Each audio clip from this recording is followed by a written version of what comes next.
Well, good afternoon, pharmacy aficionados. Welcome back again this month to www.salesystem.com.au. My name is Glenn Guilfoyle and I head up the Specialist Pharmacy Services group called The Next Level. And we come to you each month like this in both written and film footage format with some morsel for you to cogitate over as part of our impassioned belief that those pharmacies that can consistently deliver a customer experience whereby the health customer leaves the pharmacy valuing the words of wisdom that they receive from their pharmacist as much or even more than the pills in their hand will indeed be the pharmacy beacons that light the way to the new world order for retail pharmacy beyond 2020. And so this month, I'd like to ponder over the question of self-selection versus counter-conversation. And as I weave you through my content, invite you to think about what is your strategy in regards to this question and how does your performance compare to strategy. Here we go. Bruce Annabelle has recently written some insightful pieces around the commercial and strategy differences between the so-called hard discounters, the soft discounters, and the non-discounters as they relate to service models in retail pharmacy. Taking a somewhat cynical purview of these different service models, one could conclude that for those medicine categories which can be placed either in the gondolas or on the walls in front of the dispensary, as well as being allowed to be placed behind the serving counters that sit in front of the dispensary, we can see that the hard discounters will tend to balance towards more stock weight on the gondolas. The non-discounters tend to balance more of their stock weight of these categories behind the service counters.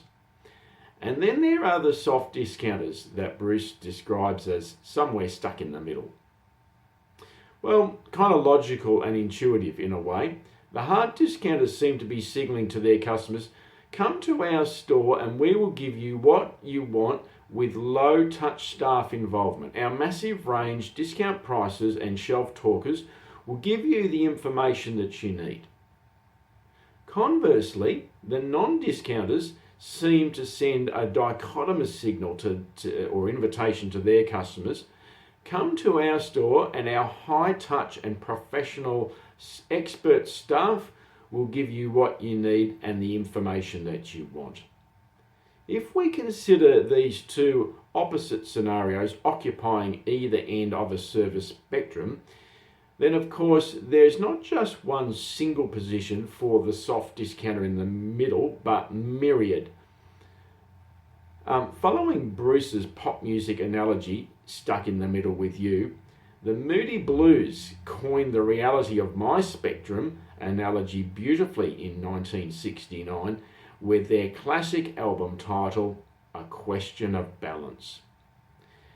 New data coming to light from the customer engagement and script processing audits conducted by The Next Level, now nearing 300 studies, provides new insights into this question of balance and how it strikes to the heart around strategy of this question of self-selection versus counter-conversation as sources of generation of volume sales regarding the relevant medicine categories. The new benchmarks are progressively being supported by a growing sample size, and for the current tell us that as a ratio against total script customer transaction numbers, the current national average of all S3, S2 and unscheduled health product sales, the item number is 1.9. So 1.9 of any of those types of products for each script customer transaction as a ratio. Considering 3 location sources that contribute to this total of 1.9, The national average coming from conversations with script customers at the script counters, i.e. companion add-ons, is 0.3. In other words, 16% of the 1.9. The national average coming from conversations with OTC customers at the OTC counter, i.e. health products basket size, is 0.5, or in other words, 26% of the 1.9. The national average coming from the gondolas in front of the dispensary service counters, i.e. self-selection, with or without any staff involvement or intervention, is 1.1, or 58% of the 1.9. As the sample size grows, so too will the granularity to be able to group states by their relative S2 legislation.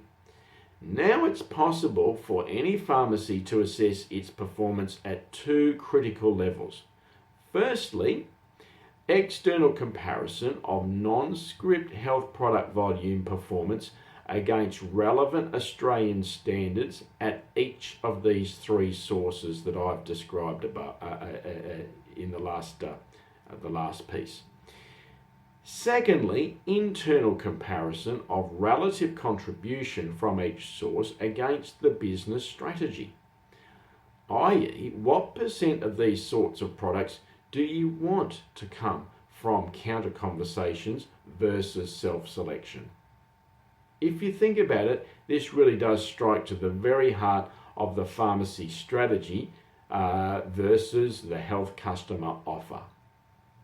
What is your answer to this question of balance? If you'd like to continue this conversation more one-on-one, I'd love to take your call. In the meantime, I hope that gives you something of relevance and interest to develop with your team in your pharmacy, and I look forward to coming back next month to take you to the next level topic. Bye for now.